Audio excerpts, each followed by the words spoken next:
He brought tulips and a pen. The tulips wilted by morning.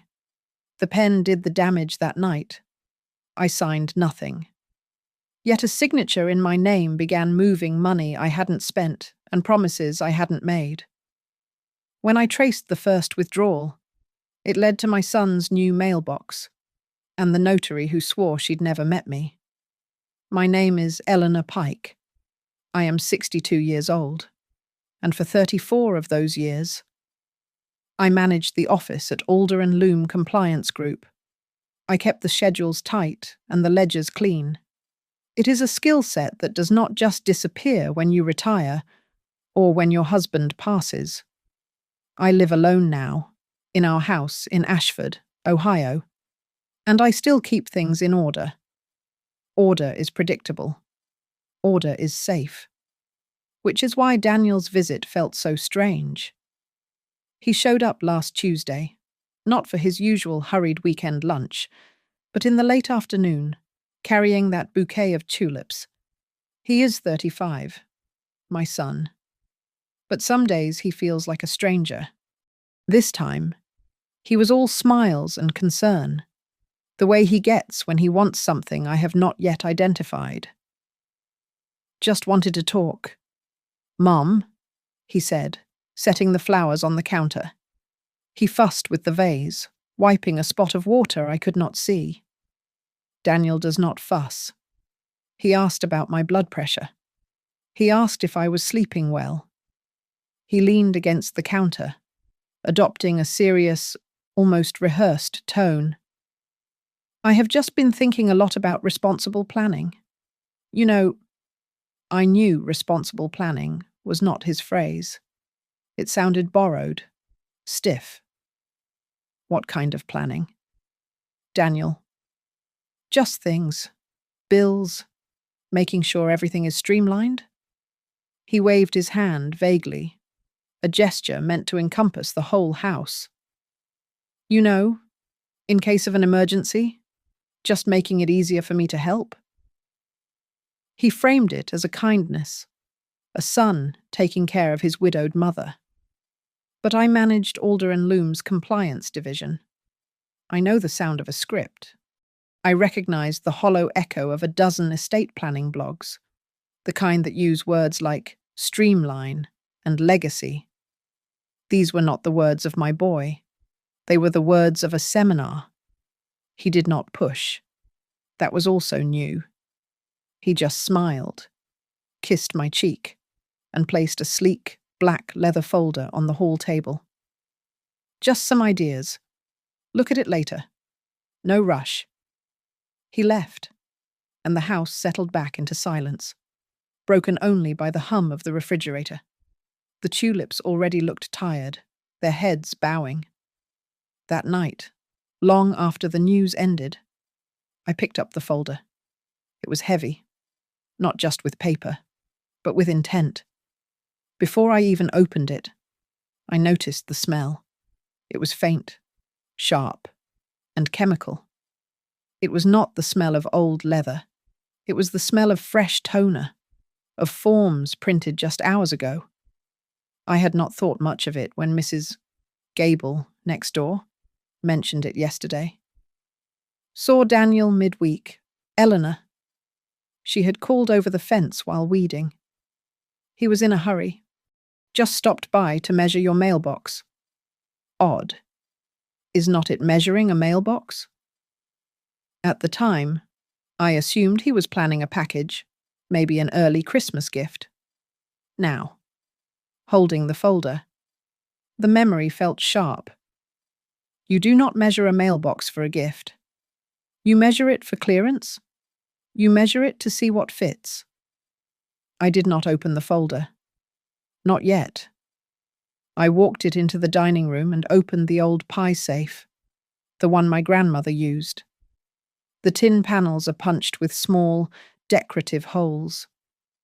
I slid the leather folder behind a stack of heirloom recipes and closed the latch. Some things are better looked at in the daylight. I went to bed, trying to push the unease away. Sleep would not come. The house was too quiet. Then, The soft buzz of the landline on my nightstand cut the silence. The answering machine.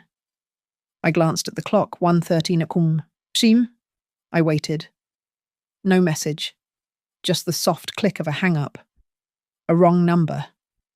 I told myself. But in the quiet of my house in Ashford, with the chemical smell still faint in the air, I knew it was not. My morning routine has been the same for 20 years. Coffee, black, and the ledger. I do not rely on digital statements alone.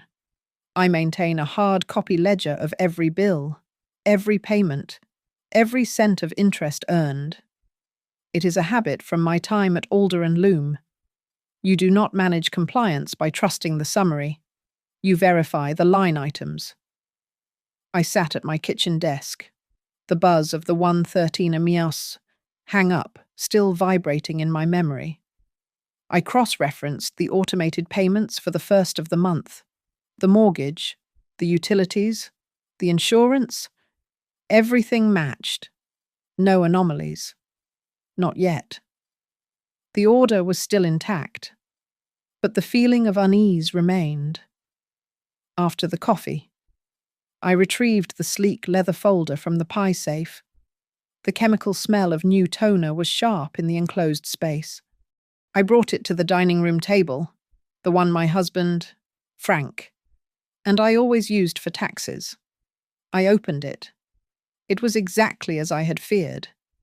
This was not a collection of ideas. This was a kit. The papers were printed on thick, expensive-feeling stock. The first document was labelled Durable Power of Attorney Draft. The second, Simple Will Update. Tucked at the very back, trying to look innocuous, was a single page titled Consent, with a line for a signature and a date left conspicuously blank. The bottom half of that consent page, however, was not blank. It was a pre-filled notary block, a name I did not recognize. N. Cole was already listed, complete with a commission number. It was all on branded letterhead. An embossed logo at the top read Northbridge Heritage Advisors. It looked expensive, the kind of firm that calls itself a concierge planner. Their tagline was printed at the bottom of every page, securing your future, ensuring your peace of mind. Peace of mind. The phrase landed like a stone. I wondered whose peace of mind they were ensuring. A bright yellow sticky note was attached to the front of the power of attorney. It was Daniel's familiar, looping handwriting. Mom, just review these. We can get this notarized next week. No pressure. No pressure. The words screamed the opposite. Daniel has never used the word notarized in his life. This was not the boy who liked baseball and always struggled with his finances. This was a script. I remembered a man, years ago, when Frank was still alive.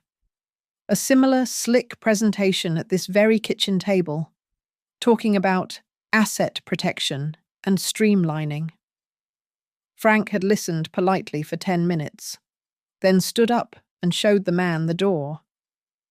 Eleanor, he had said afterward, never trust a man who tries to sell you simplicity for a complicated price. Daniel had been in the next room, supposedly doing homework. He must have remembered that man's failure, but he had learned the wrong lesson from it. I turned my attention to the will draft. My current will is simple, drafted by a proper attorney after Frank died. It leaves the house to Daniel. Of course. But it splits my liquid assets. 40% goes to the Ashford Community Shelter and the local library places Frank and I believed in. This new draft was different. The residuary estate, everything, was to be directed to Daniel Pike, to ensure continuity of the Pike family legacy. Continuity. Another one of those hollow corporate words.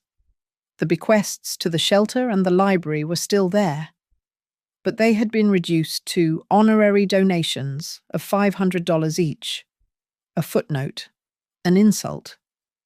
But the will was not the real weapon. A will requires probate. It requires death. The power of attorney was the immediate danger. And then I saw the tab, a small blue divider half hidden in the stack, labelled Property. I flipped to it. It was a draft of a quitclaim deed, a document that would transfer ownership of my house, this house, to him.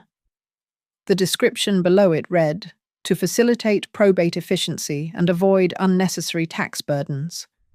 This was not planning for an emergency. This was planning an eviction. A durable POA combined with a quitclaim deed. That was not streamlining. That was theft, executed with expensive paper and a pen. I closed the folder. The room felt cold, the air thin. The precise forensic part of my brain took over. This was no longer a family matter. This was a compliance breach. I took the folder, walked it to my bedroom, and bypassed the desk. I opened my sewing cabinet. I keep my grandmother's old buttons in a heavy, painted tin. I moved the tin and placed the leather folder beneath a stack of quilting patterns. It would be safe there. I picked up the phone. I did not call Daniel. I did not call the police. I called Harper Duval. Harper and I started at Alder and Loom in the same typing pool 40 years ago. She left for banking. I stayed in administration. She is now a vice president at Lakeview Mutual. She is my friend. But more importantly, she is an officer of the bank. "Harper," I said, keeping my voice perfectly level. "It is Eleanor. I need to ask a favor. I have some concerns about my accounts, and I need a quiet look. Not an official one. Not yet." Harper was quiet on the line for a moment. "A quiet look," she repeated. "Eleanor, what is going on?" "I am not sure yet, Harper. That is why it needs to be quiet. Just activity. Anything unusual in the last 48 hours? Any flags?" "All right," she said, her voice shifting into its bank officer tone. "Stay by the phone. I will use the internal audit viewer." I did not move from the kitchen chair. I stared at the ledger on my desk. The numbers were all correct, all in my neat handwriting. But the ledger only showed what had already cleared. It could not show what was pending. It could not show the attempts, the probes. 10 minutes later, the phone rang. "Eleanor!" Harper's voice was tight. "There are no unauthorized transactions. Nothing has moved. But there is a flag. A third-party aggregator pinged your main checking and savings accounts. It was a view-only request, just pulling balances." My blood ran cold. "When?" "Last night. Or, technically, this morning. 12:59 a.m. 12:59. 14 minutes before the hang-up on my answering machine at 1:13. It was not a wrong number. It was a login. A test. Someone was checking the accounts. And perhaps the hang-up was the sound of them realizing I still had a landline, a machine that recorded. "There is more," Harper said. "I am going to have to make this official soon. Eleanor, someone registered a new trusted device on your online banking profile 2 days ago." "I did not add a device," I said, my voice flat. "I know. I am looking at the log. It is an iPhone, model 13. You use a Samsung. Do not you?" "Yes." "The system also shows a failed Zelle transfer attempt. It looks like they tried to send $500, but it was declined for insufficient verification. The attempt was made from the new device. Then, just minutes later, A debit card that was on file, one belonging to Daniel, was manually removed from the profile. He was testing, probing the defenses. He added his phone, tried to move money, failed, and then covered his tracks by removing his card, thinking I would never see the attempt logs. He did not know Harper. He did not know me. "Thank you, Harper," I said. "Do not lock anything yet. I need him to think he is succeeding, but I will be in tomorrow." I hung up and went straight to my computer. I logged into my account. And there it was. In the security settings, trusted devices, my Samsung, my old desktop, and an iPhone 13 added 2 days ago. 2 days before he arrived with tulips and a pen. I felt a sudden, desperate need for air, for normalcy. I went to check the mail, a simple, daily task.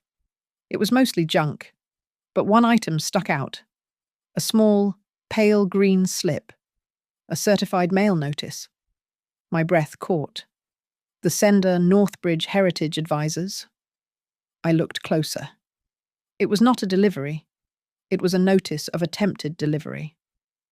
The carrier had checked the box. Notice left. No authorized recipient. I looked at the date and time scribbled by the mail carrier. Yesterday afternoon. Right when Daniel was here. Right when he was distracting me with talk of streamlining and asking about my blood pressure. He had been waiting for this. He must have measured the mailbox to see if this exact envelope would require a signature, if it would fit, or if he would have to intercept it. This was no longer a vague fear. This was a timeline. I went to the hall closet, past the coats, to the high shelf where Frank and I kept the emergency supplies. Tucked behind the batteries and the first aid kit was an old spiral notebook. On the cover, in Frank's blocky handwriting, it said, "Storm plans." It was our contingency checklist. What to do if a blizzard knocked out the power. Who to call if the basement flooded. A list of procedures for when things went wrong. I turned to the first blank page after winter storm protocol. My hand was steady. I picked up a pen and started a new list. 1. Call attorney. 2. Photograph all signatures on file at the bank. 3. Freeze all file sharing and remote access. I stopped. Call attorney was not specific enough. I needed a particular kind of attorney. I went to my desk and pulled my old Rolodex, a relic from my Alder and Loom days. I found the card I was looking for. Lucinda Vale, Esquire. She was not a friendly estate planner. She was a litigator. Her reputation was built on catching forged acknowledgements and unwinding fraudulent conveyances. She was the one who argued a case based on the improper spacing of a notary's stamp. I called her office. I was brief. I said I had urgent concerns about potential document fraud and needed an immediate consultation. Her assistant put me on the schedule for tomorrow morning. That night, I went through my routines. I double-checked the locks. I made my tea. I tried to read, but the words blurred. The house felt large and vulnerable. I went to the small key rack by the back door to hang my car keys. My hand stopped. Next to my house key and the key to the shed was the small, brass key to my safe deposit box at Lakeview Mutual. Frank and I had gotten it the year Daniel was born. I knew that key. I knew the specific wear on the teeth, the dull patina of the brass. This was not my key. It was the right shape, the right size, but it was shiny. Too shiny. The edges were sharp, fresh from a cutter, not worn smooth by 35 years of occasional use. I took it off the hook. I walked back to my office. In my desk drawer, I have an old postage scale, the one I use for mailing Christmas cards. I also have, In my jewelry box, the duplicate original key to the vault, the one Frank always kept. I placed Frank's original key on the scale. I noted the weight. I removed it and placed the shiny key from the hook on the scale. It was heavier, not by much, just a gram. The weight of cheap metal, of a forgery. Daniel had not just brought a pen. He had come into my house, talked about my health, and while I was in the kitchen, he had taken my key and replaced it with a useless copy. He was not just after the house. He was after everything. I was at Lakeview Mutual when the doors opened at 9 a.m. I held Frank's original safe deposit key in my left pocket and the heavy, shiny forgery in my right. Harper met me at the vault entrance, her face grim. "You were right to come in, Eleanor," she said, keeping her voice low. There was an attempt. She led me into her small, glass-walled office. The vault manager logged it yesterday afternoon, around 3:15. A man presented a key for your box. "Did he get in?" I asked, though I already knew the answer. No. The key fit the lock, but the signature card stopped him. He tried to mimic your signature, Eleanor, but it was a poor forgery, too much pressure on the downstrokes. When the manager asked for his driver's license to verify, he got agitated. Did they get a look at him? Harper shook her head, pulling up the digital security note. No. He was wearing a dark blue beanie pulled low and a disposable medical mask. In this mild weather, it was a red flag on its own. The note says he claimed he left his wallet in the car and just walked out. He never came back. Daniel, or someone he had hired, he had the key, but he did not have my signature, and he did not have my face. He had underestimated the protocols. "I need 2 things. Harper," I said. "First, I need to update my signature card, right now." We went back to the vault. I signed the new card, my hand perfectly steady. I made my E slightly sharper and the loop on my P a fraction smaller. Then I asked the manager to add a secondary verification. "A passphrase," I said. "No one gets access, even with the key and a matching signature, unless they can provide it." The manager nodded. "What is the phrase, Mrs. Pike?" "Maple gold," I said. "The colour of the leaves in our backyard the year Frank and I bought the house." After leaving the bank, I drove to the pharmacy. In the hobby aisle, next to the model cars, I bought a cheap jeweler's loupe with a small, built-in light. $10. Back home, I sat at the dining room table where Daniel had left the folder.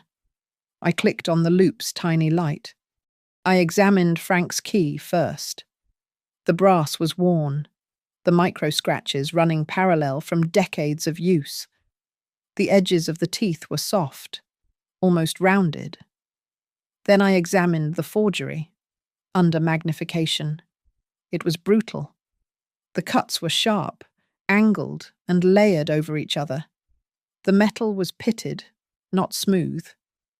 It was a crude copy, made quickly, probably at a kiosk in a hardware store, not by a skilled locksmith. My gaze drifted from the key to the table surface. I ran my hand over the wood. Nothing. But then I checked my printer, the one in the corner of the room. The logs showed no recent print jobs. I had not used it in a week. Yet, when I looked closely at the table, under the glare of the overhead light, I saw it. A faint, almost invisible dusting of glossy black particles. Toner dust. The chemical smell on the folder. He had not printed the documents at home. He had printed them here, in my house. While I was making him coffee, he had used my printer, my paper, And then, like a common criminal, he had deleted the print jobs from the queue, but he had not wiped the table. My eyes landed on the pen cup, the cheap ballpoint Daniel had used, claiming he wanted to do the crossword while he waited. I went to the kitchen and got the small tin of cocoa powder I use for baking. It is an old trick. I gently dusted the pen, blowing off the excess. There, on the smooth plastic barrel, was a perfect, partial print ridge. I did not wipe it. I retrieved the old debate trophy I had kept from Daniel's high school days. I rarely cleaned it. I kept it for sentimental reasons. Using the loop, I compared the ridge on the pen to the faded, dusty prints on the trophy's base. It was not a legal match. Not yet. But to my eyes, the loop and whirl were the same. This was no longer a feeling. This was evidence. I spent the next hour documenting. I took close-up, time-stamped photographs with my phone, the new trusted device on my banking profile, the certified mail slip from Northbridge, the 2 keys, side by side under the loop, the glossy toner dust on the dining table, the partial print on the pen next to the print on the trophy. I drove back to the pharmacy, plugged my phone into the photo kiosk, and printed 2 copies of everything.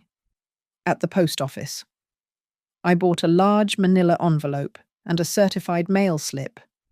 I sealed 1 set of the photos inside, addressed the envelope to myself, and mailed it. A poor man's timestamp. The postmark would prove when I had this evidence, long before any legal battle began.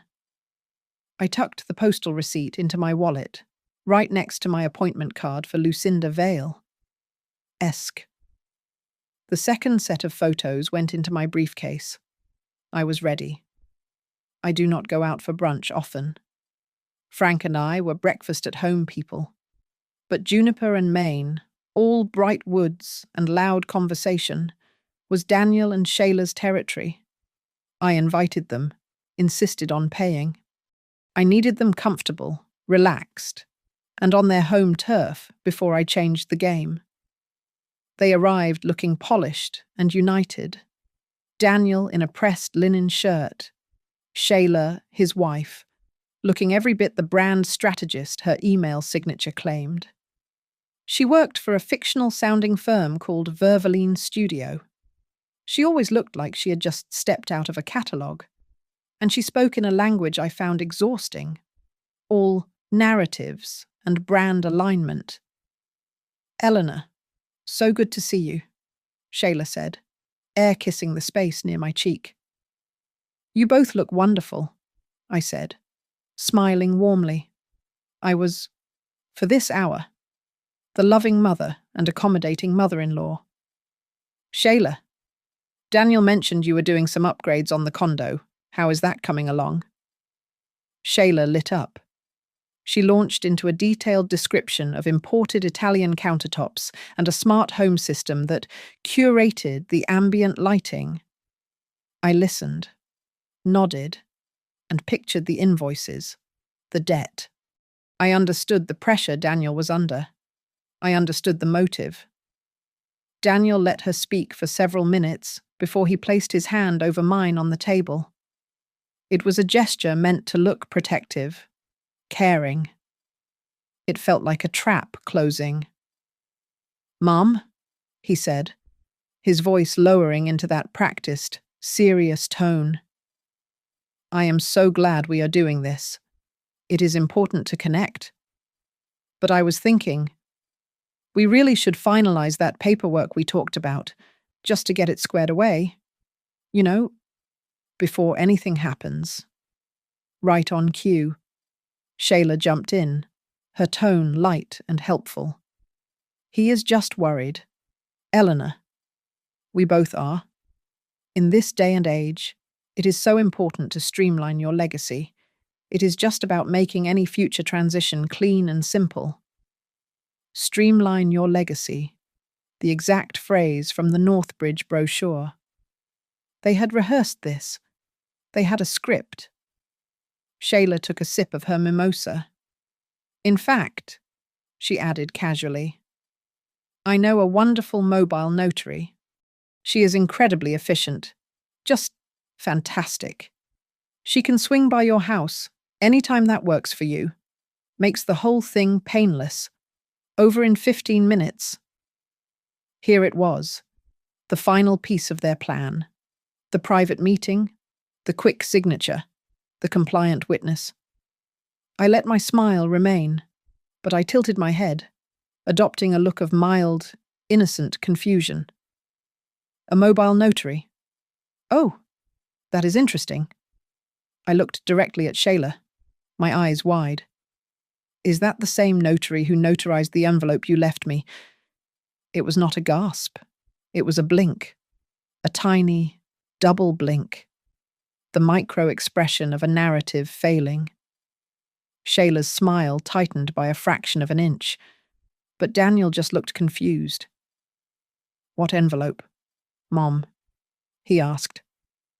The black leather one, dear, I said brightly, turning to him.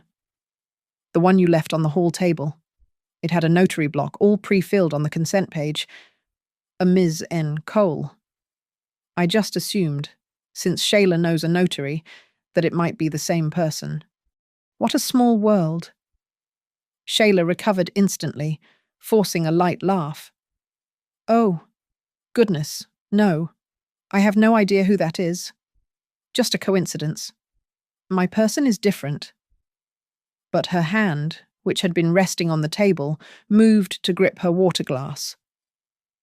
Well, that is a relief, I said, stirring my tea. Because I agree with you both. We absolutely should finalize this. But I would feel much more comfortable doing it somewhere. Official. Not at the kitchen table. It feels too important for that. Daniel leaned in. What do you mean? Mom, a lawyer's office. No, simpler, I said. I was thinking the county clerk annex, window C. That is where they handle all the official recordings. They have witnesses present, and everything is on camera. It just feels safer, more transparent, more compliant. Daniel looked lost. This was not in his script. He was looking at Shayla, who was no longer smiling. The county clerk, Shayla said, her voice strained. Eleanor, that is so much hassle. You can wait for hours. My person, like I said, is in and out. Oh, I do not mind the wait at all, I said, taking a sip of my tea. I will clear my schedule. How about this Thursday, say 2 p.m.? A text message pinged on Shayla's phone, which was sitting screen up between them. Her eyes darted to the notification. She did not read it, but she snatched the phone immediately and flipped it face down. The rest of the brunch was quiet. They had lost their appetite. When the check came, I placed a small, square cookie tin on the table. For you, Daniel, I said, sliding it toward him. I baked your favorites, oatmeal raisin. A flicker of genuine warmth crossed his face. Thanks, Mum. He opened the lid, and the smell of cinnamon and sugar filled the air.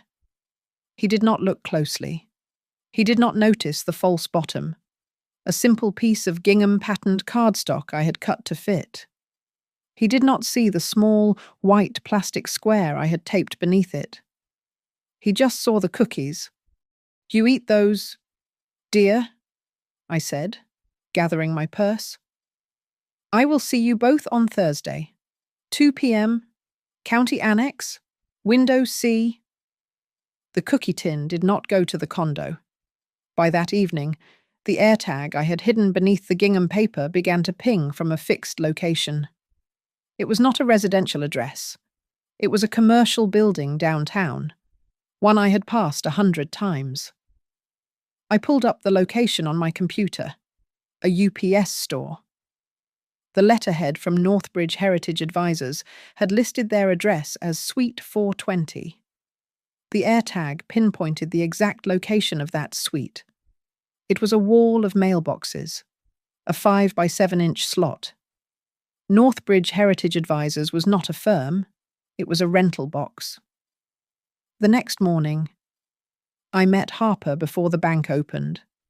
I brought the set of photos I had printed at the pharmacy, but I also brought something else, something I had saved from a box in the attic. It was a faded, yellowed consent form from Daniel's sophomore year of high school, a field trip to Chicago. He had forged Frank's signature on it, trying to mimic his father's hand. I had kept it as a reminder of his capacity for shortcuts. Harper and I sat in her office, the new proposed will draft next to the old consent form. "What am I looking for?" Eleanor, Harper asked, pushing her glasses up. "The type," I said. He used a computer to type the excuse on the form, trying to make it look official. I pointed to the new will, the one from the leather folder. "Look at the word financial, and then sufficient. The phi ligature. The I is too close to the F. They are almost touching. It's a kerning error, a default setting in a cheap template." I slid the old high school form under the light. "Now, look at this. Official field trip authorization." He used the same phi ligature. The spacing is identical. Harper squinted, looking back and forth between the two. "My God, Eleanor, it is the same. The same quirky spacing. He just used more expensive paper this time," I said. My appointment with Lucinda Vale was at 11. Her office was cold, modern, and overlooked the river. She did not ask me how I was feeling. She asked me what evidence I had. I laid out the pharmacy photos, the bank logs from Harper, the new key, the old forged form, and the screenshot of the UPS store location. She listened without interruption, her fingers steepled. When I finished, she nodded. "Mrs. Pike, this is not a panic. This is a plan," she said, her voice precise. "What you have identified is a common elder exploitation triad. Leg 1, the durable power of attorney, to get the cash. Leg 2, the quitclaim deed, to get the house. Leg 3, the staged notary, to make the theft look legal. They are attempting to erase you." She did not comfort me. She strategized. It was exactly what I needed. For the next hour, she worked. She drafted, in rapid succession, a series of documents designed to build a fortress. First, a full and immediate revocation of any and all prior powers of attorney, to be filed with the county recorder before the day was out. Second, a new, ironclad will, my will. It reinstated the full 40% charitable split to the library and the shelter, removing Daniel's honorary insults. Third, a springing power of attorney, not a durable one.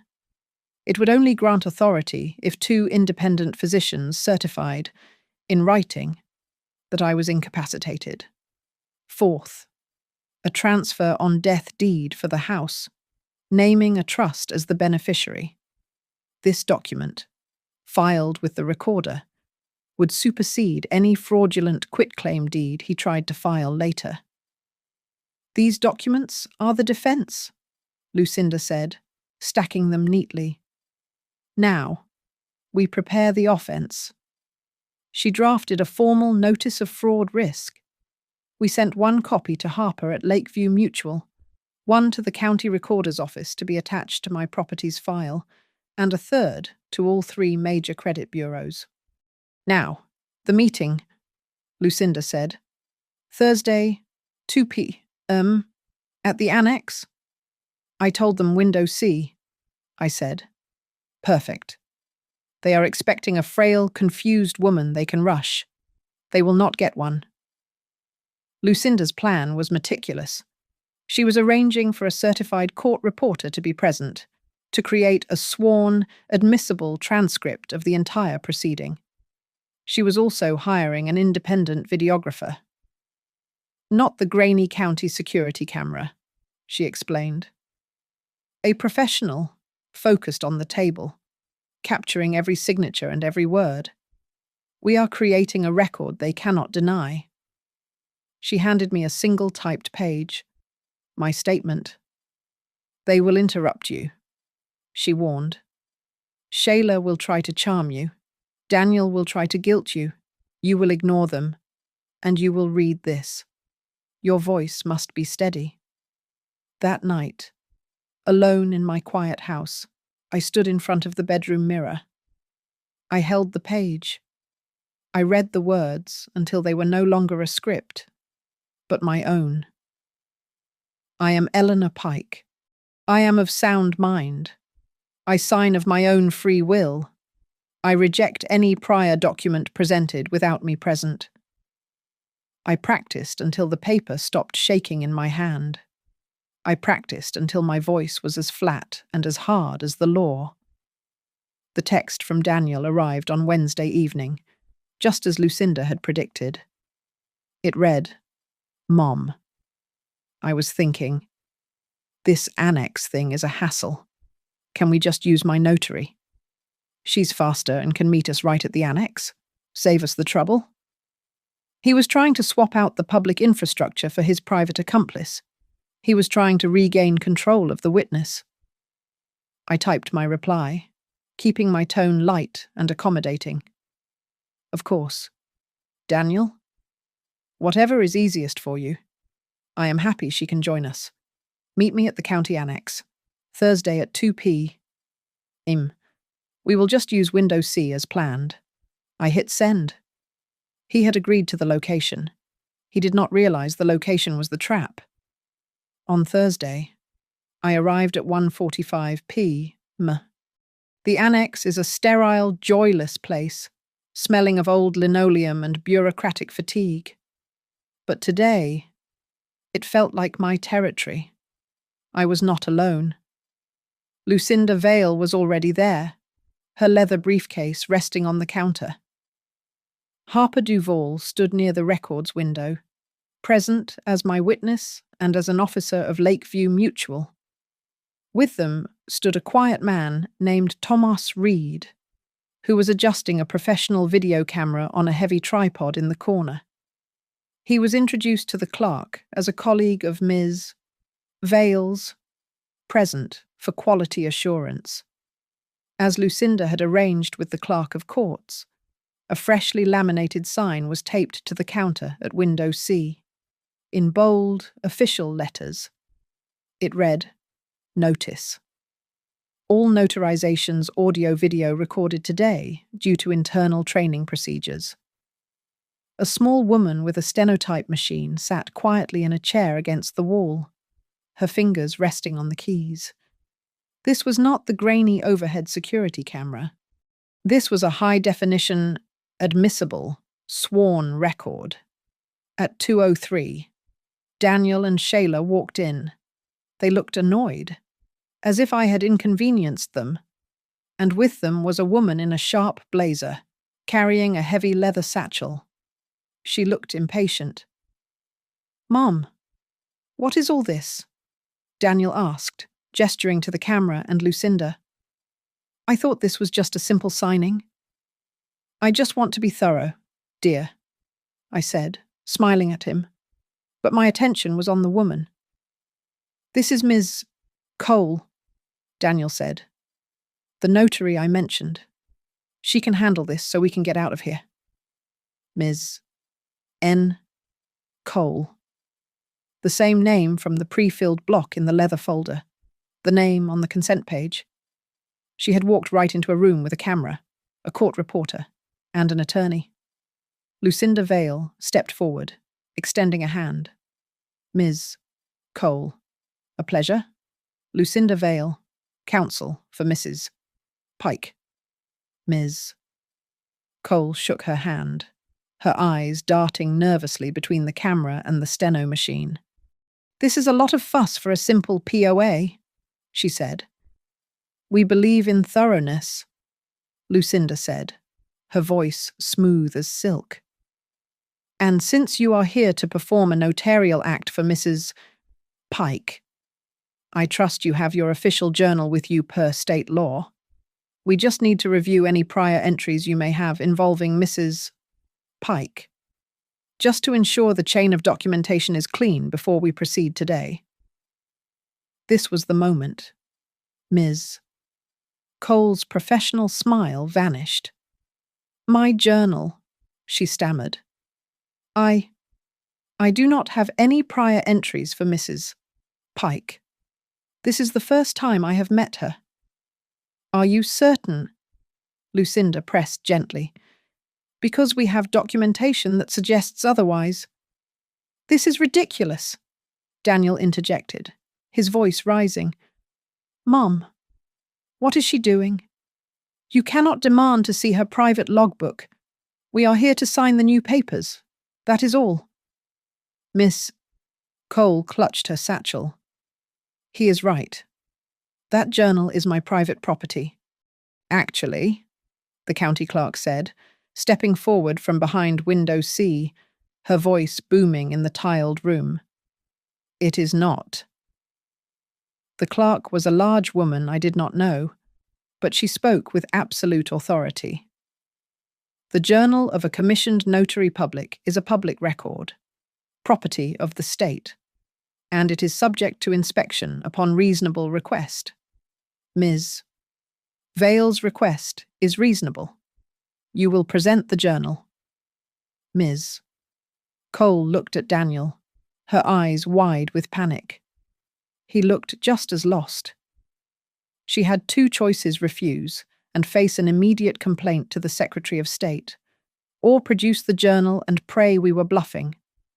Slowly, she unzipped her bag and placed a standard, bound notary journal on the counter. "The entry in question," Lucinda said, "would have been last Tuesday." With a visibly trembling hand, Ms. Cole flipped back a few pages. Lucinda leaned in. The court reporter's fingers began to fly, a soft, rhythmic clicking. Tomas Reed adjusted the camera lens, zooming in tight on the open book. He pressed a button, and a small red light confirmed a fresh recording. The room was suddenly terribly still. "There," Lucinda said, tapping the page with her pen. "Line 4. I stepped forward to look. There it was, in blue ink. My name. Eleanor Pike. The document type, deed, and the time of acknowledgement, Tuesday, 4:12 p. "Ms. Cole," Lucinda said, her voice dangerously calm. "You have sworn in your official journal, an instrument of the state, that you personally witnessed Eleanor Pike sign a deed last Tuesday, at exactly 4:12 in the afternoon." "Yes," Ms. Cole whispered, her voice barely audible. She came to me. She had valid ID." "That is fascinating," Lucinda said. She turned, addressing Harper. "Ms. Duval, you are a vice president at Lakeview Mutual, correct?" "I am," Harper said, her voice clear and strong. "And where," Lucinda asked, "was Mrs. Eleanor Pike last Tuesday at 4:12 p." Harper looked directly at Ms. Cole. "She was with me, inside the main vault at Lakeview Mutual, updating her signature card. An action that is, of course, time-stamped on our internal security footage and access logs." The blood drained from Ms. Cole's face. Daniel just stared, his mouth slightly open, as the two timelines, his and mine, collided and broke. The silence in the room stretched, broken only by the rapid, soft tapping of the steno machine. Daniel and Shayla stared at Harper. then at me. Ms. Cole looked as if she wanted to evaporate. I reached into my briefcase. My voice was low, but in the sterile quiet of the annex, it carried to every corner. While I was at the bank, Daniel, I said, you were busy. I placed the 2 keys on the counter, side by side, directly under the lens of Tomas's camera. The sound of the metal hitting the laminate counter was sharp, definitive. This one, I said, tapping the dull, worn key, is my original safe deposit key, the one with 35 years of engraving wear. I pushed the other one forward. And this one is the duplicate, the one you left on my key hook. It is a gram heavier. Daniel. A cheap, freshly cut forgery. Shayla made a small, suffocated sound. Daniel just stared at the keys. You were very busy? I continued. I reached back into my briefcase and pulled out the manila envelope containing the pharmacy-stamped photographs. I did not toss them. I laid them out, one by one. A complete audit. This is the certified mail slip from Northbridge Heritage Advisors, time-stamped for attempted delivery while you were distracting me in the kitchen. This is the device log from my online banking, showing a new, trusted device registered 2 days before you brought me tulips. This, I laid down the screenshot of the map, is the AirTag path from the cookie tin I gave you. It leads directly to Suite 420 at the UPS store, the virtual mailbox registered to your phantom firm.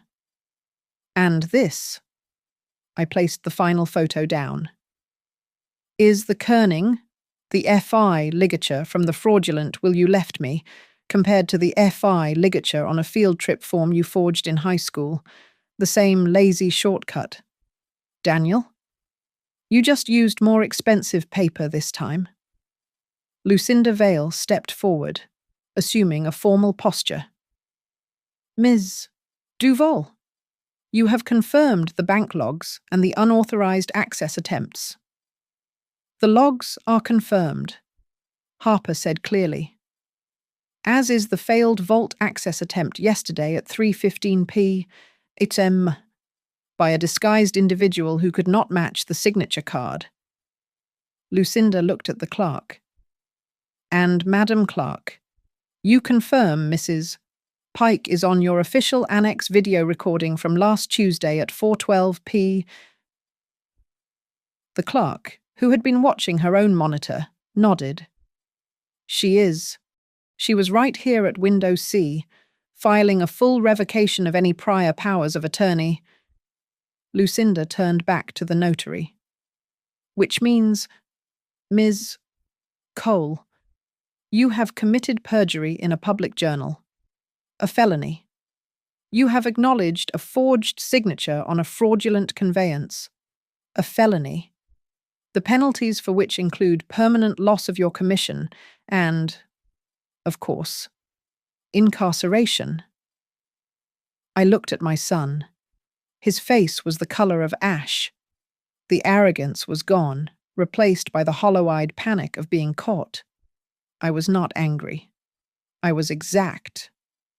You measured our mailbox, I said, my voice steady and clear. You measured it because it was cheaper than earning my trust. Ms. Cole suddenly grabbed her journal, shoving it into her satchel. I am leaving. You cannot hold me here. She turned and moved quickly toward the door. You are free to leave, the clerk called out, her voice stopping the notary cold. But the journal stays. It is part of a recorded proceeding now, and it is evidence. You may not remove a public journal from this office without signing it out to law enforcement. Ms. Cole froze, her hand on the door handle. Mom, Daniel said, finally finding his voice. It was a desperate plea. Mom, stop this. This is just a misunderstanding. Can we please just talk privately in the hall? Just us. I looked at him. I saw the boy who forged the note, the man who swapped the keys, the son who smelled of toner and false concern. No. Daniel, I said. We cannot talk privately. The only quiet room you gave me was a vault you couldn't open. That was Lucinda's cue. She stepped forward, holding several thick, stapled documents. This conversation is over. She placed one set firmly in front of Daniel. Mr. Pike, you are hereby served with a cease and desist, and a demand to preserve all evidence, electronic or otherwise, including all digital communications with Verveline Studio, your wife, and Northbridge Heritage Advisors. She slid a second copy down the counter to the notary. Ms. Cole, you are served. This demand includes your computers, your phone, and all prior journals. And one for Northbridge, Lucinda added, which we will happily serve at their virtual mailbox at the UPS store. The clerk picked up her desk phone. She did not dial 911. She dialed an extension. This is Clark Evans at the Annex. I need the sheriff's liaison at window C. Please. We have a suspected felony forgery in progress. Shayla finally spoke. A thin whisper. Oh my God. Ms. Cole's face, which had been pale, drained completely. She leaned back against the wall, and her heavy leather satchel slipped from her fingers, hitting the linoleum floor with a sickening, final thud. The sound of the clerk's voice on the phone, the mention of the sheriff, broke something in my son. The practiced confidence, the borrowed script, all of it fell away. He was not a planner. He was just Daniel. Panicked. No. Wait, he said, his voice cracking. He looked past me, at Lucinda, at the clerk. Please. It was not supposed to go this far. He turned to me, his eyes wide and wet.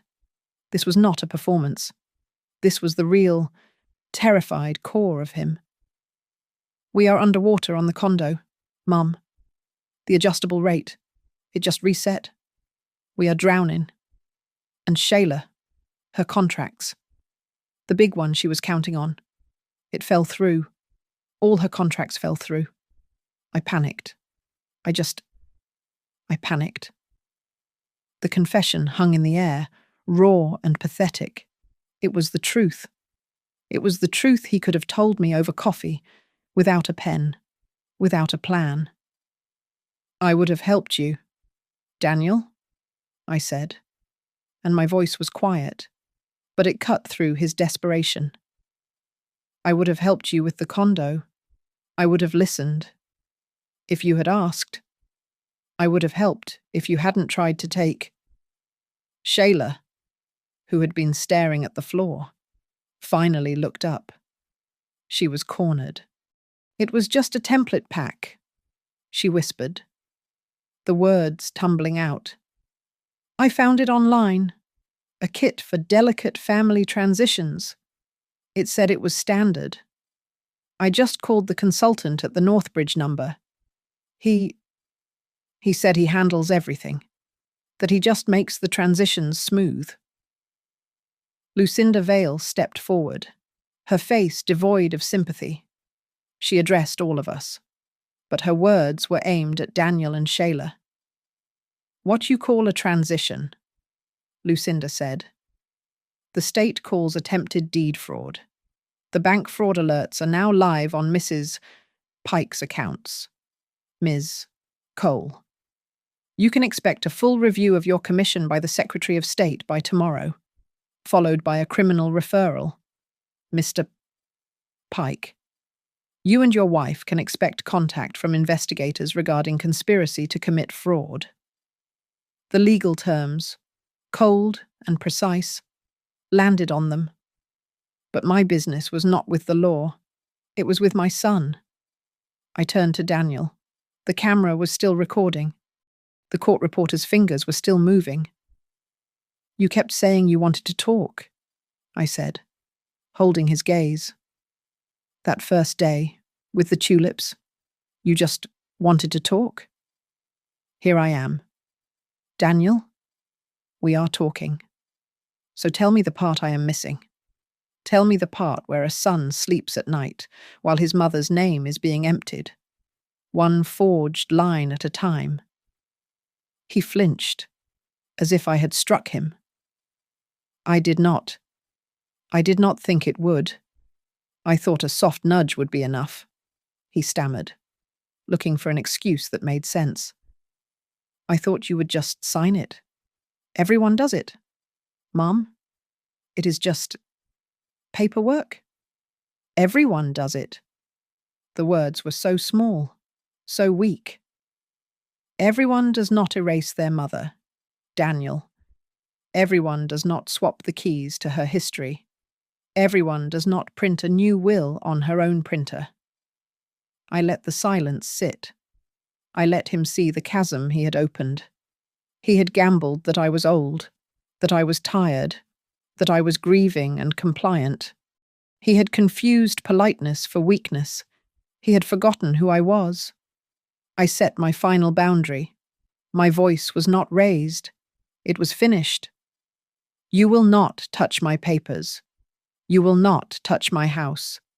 You will not touch my name again. This is over.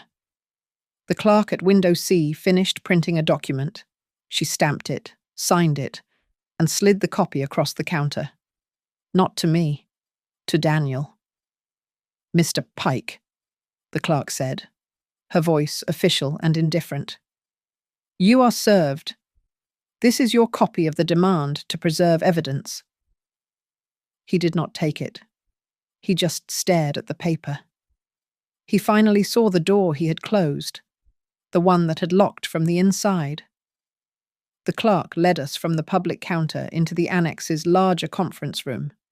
It was reserved for official business, a long table under harsh fluorescent lights.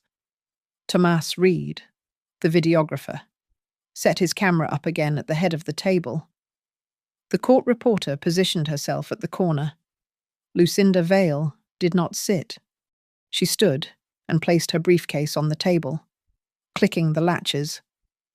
She withdrew my new documents, the will, the springing power of attorney, and the transfer on death deed. She unfolded them, the thick paper crinkling in the quiet room. Harper sat to my right. A second, neutral clerk from the recorder's office sat to my left, serving as the official witness. We will begin the execution, Lucinda announced, signaling to Tomas. The red light on the camera glowed. Lucinda presented each document to me, explaining its function clearly for the record. Then, she slid the single page of my prepared statement in front of me. I looked directly into the camera lens. I am Eleanor Pike, I said, my voice as steady as the hand I held up. I am of sound mind. I am here today of my own free will, and under the protection of my counsel. Lucinda Vale. I am signing these documents to protect my estate and my person. My estate follows love earned, not entitlement claimed.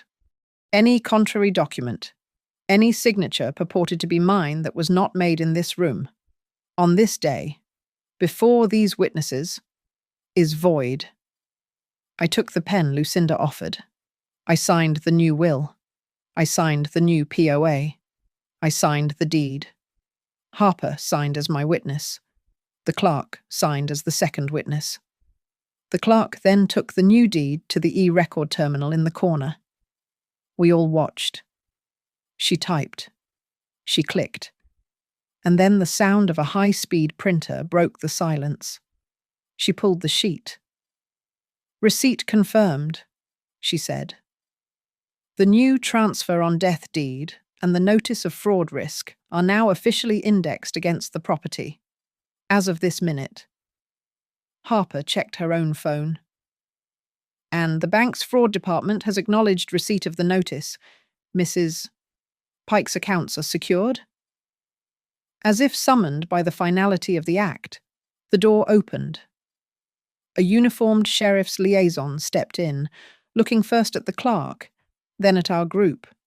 Outside, in the main annex, we could see Ms. Cole still standing by the door, her face a mask of terror. The liaison nodded to the clerk and stepped back out. He spoke to Ms. Cole, his voice too low to hear, but his gesture was clear. She was to come with him. She was escorted to a side office to provide a formal statement.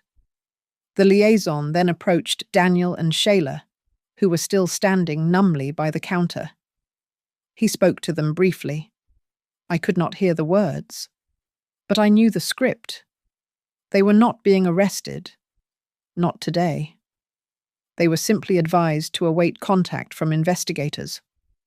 I stood up. My work was done. I walked back to the main counter. Daniel's sleek leather folder, the one he had brought with the tulips, was still sitting there. The pre-filled notary block, the quitclaim deed, the insulting will. I picked it up. Lucinda handed me a large, clear plastic sleeve, the kind used for evidence. I slid the entire folder inside. I sealed it. I slid it across the counter to the clerk, who tagged it and placed it beside Ms. Cole's journal. Daniel watched me. He took a step forward, his hand half raised. "Mum," he whispered. It was a desperate, childish sound. "Mum, please." I met his eyes. The anger was gone. The hurt was gone. All that was left was the cold, hard fact of what he had done. "You wanted my wall in your hands, Daniel," I said, my voice steady. "You got your wish, just not the contents." Lucinda Vale closed her briefcase. The locks clicked shut with a sound of heavy, satisfied finality. On the wall, the recorder's timestamp printer spat out a slip of paper, marking the end of the transaction. The clerk's wall clock ticked a beat behind, like always, counting the seconds of the new reality. I reached into my pocket, and my fingers closed around the single, true key, the one with the worn brass and the right weight. I pocketed it.